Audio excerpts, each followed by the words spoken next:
سبيل الدموع سبيل مريح تنهدى يا صاحي كي تستريح. My name is Peyton. I am so excited to be here to talk about my journey. I think it's important to add context before I get into why I reverted, so let's get into that.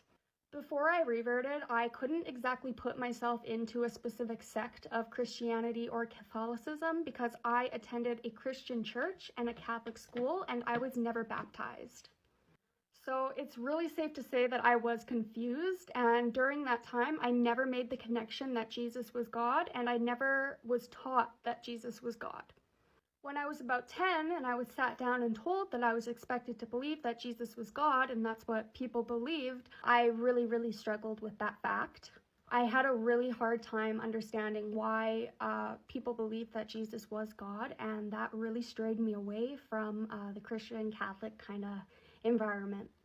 With all the confusion that was happening, I very quickly started to lose faith.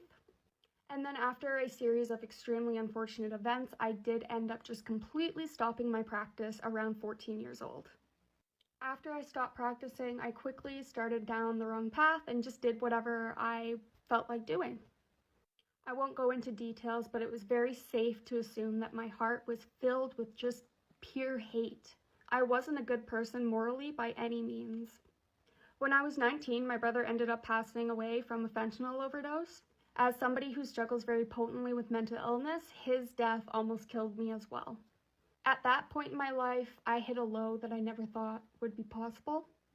But also with that grief, I became extremely terrified for my brother. Although I wasn't practicing anymore, I still believed in God, and for the first time in years, I absolutely feared his wrath. The thought of my brother being punished in the hereafter is actually what ended up causing me to look for God again. The way that I saw it was if I found God, maybe I could possibly save my brother. I obviously started by looking back into Christianity and Catholicism, and then I went and looked into Judaism. The reason that I waited so long to look into Islam is because I didn't know that Islam was Abrahamic, and I believed in God, I believed in the prophets. It was actually on TikTok that I found out that Muslims believed in the same God that I did. I started researching, and after realizing that my views aligned very well with Islam in terms of the prophet and beliefs, it was very easy for me to start my conversion. And I did decide to wait until I was 100% sure that Islam was the truth before I converted. I did convert last Ramadan, alhamdulillah, in 2023. Of course, with converting, everything about my life changed. As I had mentioned before, I struggle very potently with mental illness, and I am diagnosed with 4 different mental illnesses as of today. While my illness was not cured when I converted, I did find new coping mechanisms, and I did realize that this is my test in this world, and it's something that I can do with Allah's help. Since converting, it has become much easier to manage my symptoms and cope with my illness.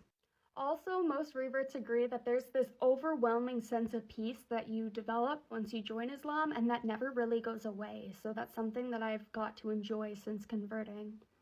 I find it really hard to explain, but it feels like my soul can finally breathe without it feeling like it's gonna explode.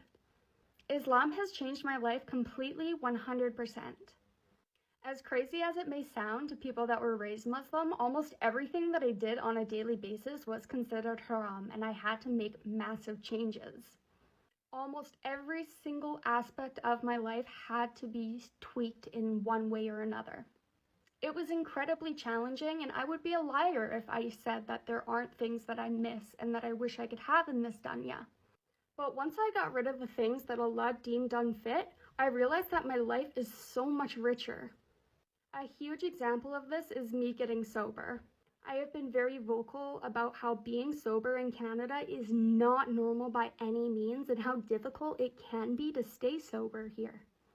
To take the steps to get sober in a society that deems alcohol to be the only way to have fun was a massive step in the right direction, in my opinion.